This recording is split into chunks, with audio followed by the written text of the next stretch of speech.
Olá, pessoal, tudo bem? Hoje é dia 7 de janeiro. No dia de hoje nós comemoramos o Dia do Leitor. Então, o projeto de extensão cultural FATWED não poderia deixar esse dia passar em branco sem mostrar a importância da leitura, o poder da leitura, né? Em todos os campos da nossa vida e como a literatura é uma das artes mais importantes que nós temos. Nós temos outras datas no Brasil que comemoram a literatura e a leitura. Nós temos o Dia da Literatura Brasileira, que é no dia 1º de maio, nós temos o Dia Nacional do Livro, que é no dia 29 de outubro, e hoje, no dia 7, nós temos o Dia do Leitor, né? Que é para homenagear todas essas pessoas ávidas pela leitura e que encontram na leitura um conforto, um entendimento, um conhecimento, tantas coisas, né, maravilhosas. E eu queria enfatizar que, principalmente depois desse ano de 2020, né, que foi tão difícil, tão penoso com essa pandemia, e agora em 2021, em que a gente continua dentro desse cenário, a gente vê que a cultura ela foi fundamental, né, para sustentar a leveza e eu acho que a essência humana para nos ajudar a continuar evoluindo enquanto espécie, ainda que a gente se sinta estagnado e preso, a nos conectar, ainda que a gente esteja tendo que se isolar e manter distância. E assim a gente consegue ver a importância, né, da cultura, da arte, tanto como um portal para a liberdade, como um portal para uma luta, como um portal para a diversidade. E a arte nunca teve tanto peso quanto nesse ano de 2020. E a gente vê isso repetindo na história, ela sempre vem quando a humanidade está em crise, para poder trazer algum tipo de equilíbrio e eixo para gente, e perspectiva principalmente. Então, no dia de hoje, eu queria começar. Eu vou fazer uma série de vídeos trazendo livros e fazendo leitura de trechos para poder estimular vocês, apresentar a vocês livros que eu acho interessante vocês estarem conhecendo. E eu vou começar com esse primeiro vídeo falando sobre dois livros da literatura nacional, do autor Felipe Sale e da autora Patrícia Mello. Eu vou começar pelo autor Felipe Sale. O nome do livro é Mais Leve que o Ar. E eu queria mostrar a ilustração desse livro para vocês, que é simplesmente maravilhosa. Olha isso, gente. É perfeita. Vocês veem? E queria ler a sinopse rapidinho para vocês. Há algo de fascinante, romântico e trágico no reino de Amberley. A jovem druida Melissa se apaixona por Pablo, um talentoso inventor que ousou fazer o homem voar, proeza que nem mesmo o mais poderoso feitiço poderia conceber. Magia, amor e mistério amarram a aventura de Mais Leve que o Ar, de Felipe Sale, autor prodígio da internet que agora expande seu horizonte no universo do papel. E eu gostaria de ler um trechozinho bem rápido para vocês. Vamos lá. Eu nunca fui de lutar contra as definições técnicas, mas o dicionário me ensinou que o amor está intrinsecamente relacionado a estabelecer uma conexão emocional com alguém que possa responder sensorialmente a esse sentimento. E ele está claramente errado. Tão errado quanto poderia estar. Melissa não precisa me responder para eu amá-la. Melissa não precisa me ver para eu amá-la. Melissa não precisa nem saber que eu existo. Só de saber que ela existe, eu já a amo. É tão natural quanto escrever de olhos fechados, quanto respirar ou sentir sede. Eu simplesmente a amo por eu ser Pablo e ela Melissa. É assim que tem que ser, independentemente da distância. Foi assim na primeira vez em que a vi, e simplesmente soube que tinha de fazê-la sorrir. Isso não é magia, nem ciência, não é ceticismo, nem romantismo. É algo que acontece e eu não faço questão nenhuma de que faça sentido. Já desistir de entender todas as coisas do universo, uma vez que encontrei as melhores perguntas em Melissa. E maravilhoso esse livro, né, gente? Agora eu gostaria de falar um pouco sobre o livro da Patrícia Mello, que é Mulheres Empilhadas. Esse livro vai retratando o caso de várias mulheres que foram mortas por homens, né, feminicídio.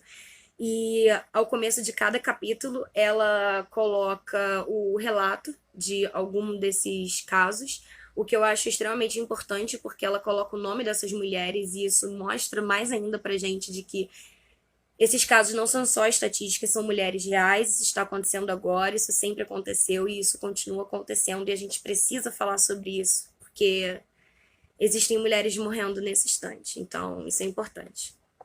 Capítulo 1. Morta pelo marido. Elaine Figueiredo Lacerda, 61 anos, foi abatida a tiros na porta de sua casa, no final de tarde de domingo. A noite estava agradável, fresca. Acendi meu cigarro e fiquei ali, de braços cruzados, fumando e observando o céu opaco. Aquele cara está tirando fotos de você, disse alguém. Só então me dei conta de que não estava sozinho. Do meu lado direito, encostado no carro da dona da festa, vi um tipo blazer e gravata fumando. Atrás de nós, a casa parecia vibrar ao som sincopado da música dançante. O homem apontou para a janela do imóvel do outro lado da rua. Ali, disse ele. Ao se perceber notado, o observador se esquivou, apagou a luz e desceu a persiana. Esses idiotas pensam que podem fotografar toda mulher bonita que vem fumar aqui fora, continuou o blazer e gravata, pensando que agradável. Notei que estava bêbado. Talvez considerando que eu não fosse suficientemente esperta para entender a cantada, insistiu. Você deve estar acostumada. Da minha parte, silêncio. Ele continuou. Não se incomoda que tirem fotos, deve até ser chato ser bonita assim. É uma briga de vizinhos, expliquei depois de uma tragada.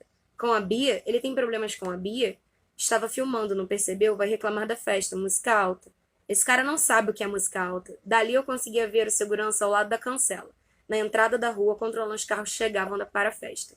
De onde você conhece a Bia? Perguntou ele. Meu cigarro queimava lentamente. Trabalhamos no mesmo escritório. Advogada? Como eu? Confirmei com um gesto.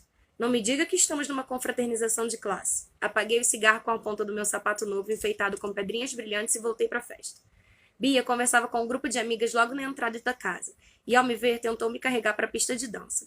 Estava ainda mais bêbada que o fulano lá fora. Gritava algo em meu ouvido sobre meu namorado.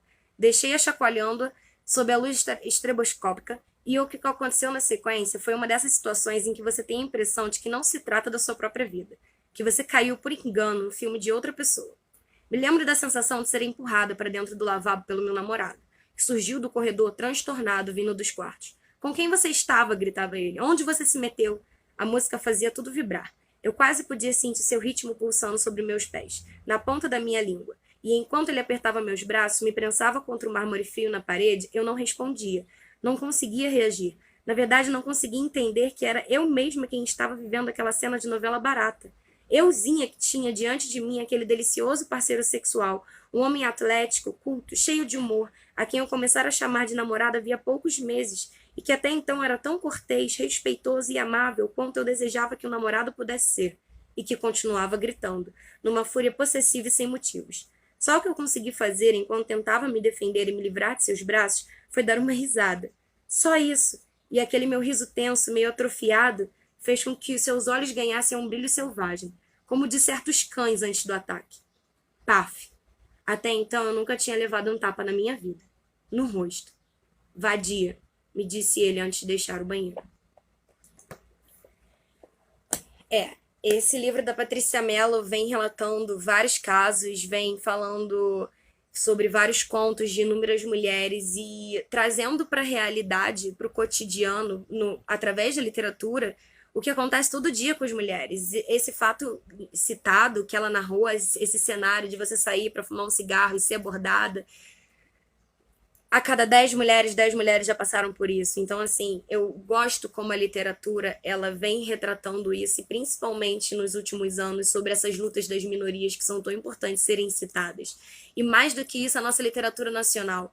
Eu sinto que falta muito ainda a gente dar o devido valor à nossa literatura nacional. A gente tem uma riqueza na nossa literatura nacional, assim, gigantesca. Gigantesca, gigantesca. São autores maravilhosos. Então, assim, procurem saber, leiam sobre esses livros nacionais e aguardem o próximo vídeo que a gente vai estar falando sobre outros livros, mais leituras e falando um pouco mais sobre esse Dia do Leitor e como ele veio a ser criado. Olá, pessoal! Esse é o nosso outro vídeo para continuar a comemoração do dia 7 de janeiro, Dia do Leitor. Nesse vídeo nós vamos estar explorando outros autores, não necessariamente autores nacionais. E eu gostaria de falar um pouco sobre esse dia, né? Por que 7 de janeiro, né? Ele foi criado em homenagem à fundação do jornal O Povo, um jornal cearense, criado pelo Demócrito Rocha, desculpa.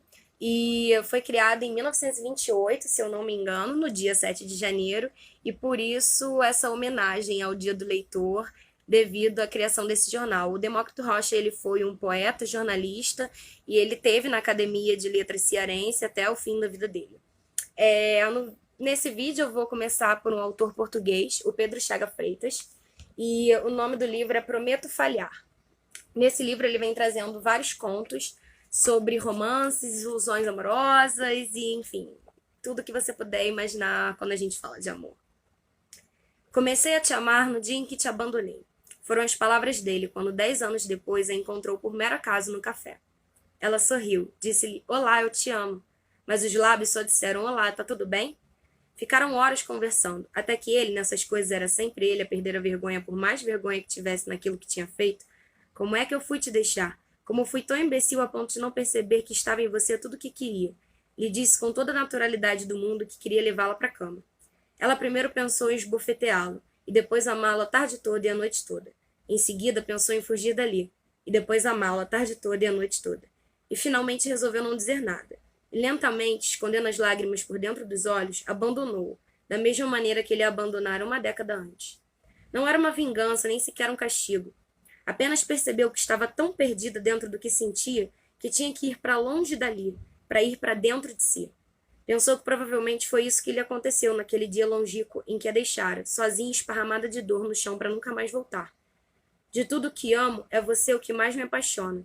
Foram as palavras dela, poucos minutos depois, quando ele, teimoso, a seguiu até o fim da rua na hora do rush. Estavam frente a frente, todo mundo passando sem perceber que ali se decidia o futuro do mundo. Ele disse, casei-me com outra para poder te amar em paz. Ela disse, casei-me com outro para que houvesse um ruído que te calasse em mim. Na verdade, nenhum nem outro disseram nada disso, porque nenhum nem outro eram poetas. Mas o que as palavras de um te amo loucamente e as palavras de outro te amo loucamente disseram foi isso mesmo. A rua parou, então, diante do abraço deles. Não há memória de alguém algum dia ter considerado que aquele abraço foi um abraço de traição entre duas pessoas casadas. Todo mundo percebeu, logo ali, que a única traição seria não abraçar aquele abraço, por mais que houvesse documentos que comprovassem o contrário. Nunca se casaram nem nunca se divorciaram. Não queriam perder tempo com papéis desnecessários. Os únicos papéis que assinaram todos os dias foram os dos poemas, que religiosamente deixavam nos mais recônditos e secretos lugares da casa, um para o outro. Não eram grandes obras e terminavam sem qualquer variação possível, sempre da mesma forma. Te amo. Nunca receberam qualquer elogio da crítica literária, o que os deixava particularmente irritados. Souberam anos mais tarde que toda a sociedade os havia renegado. Eram chamados mesmo de os fugitivos. Eles, nesse ponto, concordaram em absoluto. Ambos sabiam que haviam fugido durante 10 anos, e tinha sido tempo demasiado. Sim, quero. Foram as palavras dele quando ela, no registro civil, como tinha de ser, lhe perguntou se queria nunca casar com ele. Esse livro é maravilhoso. Continuando, eu gostaria de falar sobre o livro As Coisas que Você Só Vê Quando Desacelera, de Hemin Sumi. Ele é um autor coreano, na verdade ele é um autor budista coreano e um monge. E aqui no capítulo 1 ele fala sobre descanso. Por que sou tão ocupado? Quando tudo ao meu redor está indo rápido demais, eu paro e me pergunto, o mundo é agitado ou será que é a minha mente? Costumamos pensar que a mente e o mundo coexistem de forma independente. Se alguém nos perguntar onde está nossa mente, a maioria de nós vai apontar para a cabeça ou para o coração, mas não para uma árvore ou o céu. Percebemos um limite óbvio entre o que se passa na mente e o que acontece no mundo. Em comparação com o vasto mundo lá fora, a mente aninhada dentro do corpo pode se sentir pequena, vulnerável e às vezes impotente. No entanto, de acordo com os ensinamentos de Buda, o limite entre a mente e o mundo na verdade é frágil, permeável e, no fim das contas, ilusório. O mundo não é objetivamente alegre nem triste para produzir um sentimento correspondente em nós. Pelo contrário, os sentimentos se originam da projeção da experiência subjetiva da nossa mente no mundo. O mundo não é inerentemente alegre nem triste, ele apenas é. Talvez possamos entender melhor essa ideia a partir de uma conversa que tive com uma querida amiga, que é uma monja budista responsável e meticulosa. Há pouco tempo, ela supervisionou a construção de um salão de meditação em seu templo. Depois de me contar, entre outras coisas, sobre a dificuldade para conseguir as autorizações necessárias e encontrar o profissional mais adequado para a obra, ela descreveu o processo de construção da seguinte forma. Quando chegou a hora de recolher as telhas, eu via telhas em todo lugar que ia. Reparava no material que eram feitas, na espessura, no formato, e então, quando foi a vez do piso, tudo que eu enxergava eram tipos de piso. Eu naturalmente prestava atenção na cor, no tipo de madeira, no padrão e na durabilidade dos pisos que via por aí. E de repente me dei conta. Quando olhamos para o mundo exterior, estamos enxergando apenas a pequena parte dele que nos interessa. O mundo que vemos não é o universo inteiro, mas uma parte limitada com a qual a mente se importa. No entanto, para nossa mente, essa pequena parte do mundo é o universo inteiro. Nossa realidade não é o cosmos, que se expande infinitamente, mas a pequena parte dele em que resolvemos concentrar nossa atenção. A realidade existe porque a nossa mente existe. Sem a mente, não haveria universo. Essa é uma das minhas citações favoritas e eu gostaria de terminar com o livro da Rupi Kaur, que é uma canadense, descendente de indianos, e o livro se chama O que o Sol faz com as Flores, é a continuação do volume dela Outras Maneiras de Usar a Boca, e o poema se chama Como Você Vê o Amor. Como você vê o amor? A terapeuta questiona, uma semana depois do término. E eu não sei responder a essa pergunta, só sei que pensava que o amor era muito parecido com você.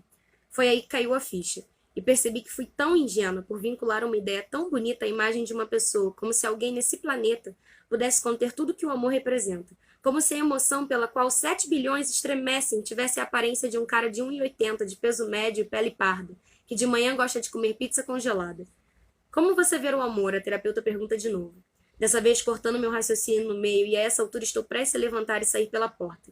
Só que paguei caro demais por essa hora. Então lanço um olhar feroz em sua direção. Do jeito que você olha para uma pessoa quando está prestes a lhe dar razão.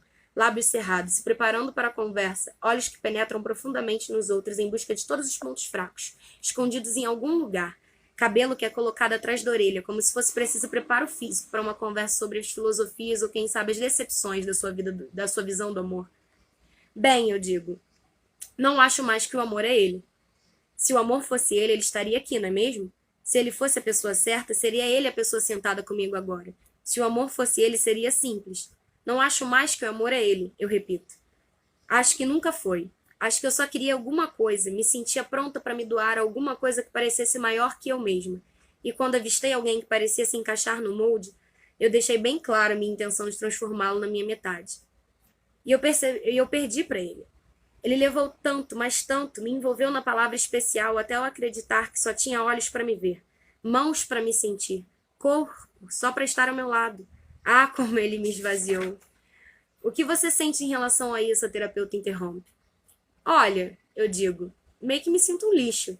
Talvez todo mundo tenha entendido errado. A gente acha que deve procurar alguma coisa lá fora, alguma coisa que tropeça na gente na saída do elevador, ou cai na nossa mesa num café qualquer, aparece no fim de um corredor na livraria, sexy e inteligente na medida certa. Mas acho que o amor começa aqui. O resto é desejo e projeção, de todas as suas vontades, carências e fantasias, mas essas exterioridades nunca vão funcionar se a gente não se voltar para dentro e aprender a amar a si próprio para depois amar os outros. O amor não tem o rosto de alguém. Amor é nossa atitude. Amor é dar tudo o que você pode, mesmo que seja só o maior pedaço do bolo. Amor é entender que temos o poder de machucar um ao outro, mas vamos fazer o possível para que não aconteça. Amor é compreender toda a gentileza que merecemos. E se alguém de repente aparecer prometendo se doar tanto quanto você, mas seus atos começarem a te enfraquecer em vez de elevar, amor é saber quem escolher. Eu espero que vocês tenham gostado dessa leitura, eu espero que vocês tenham gostado dessa homenagem que eu decidi fazer ao dia de hoje. E o projeto de extensão cultural FATUERJ deseja a vocês um feliz ano de 2021, que esse ano a gente tenha muita paz, muita luz, muita saúde para todos vocês e seus familiares, para toda a nossa unidade. E viva a cultura, viva a arte, que esse ano a cultura predomine ainda mais. Eu espero que vocês leiam esses livros, eu espero que principalmente os livros da nossa literatura nacional, procurem, leiam, e é isso, gente. Obrigada.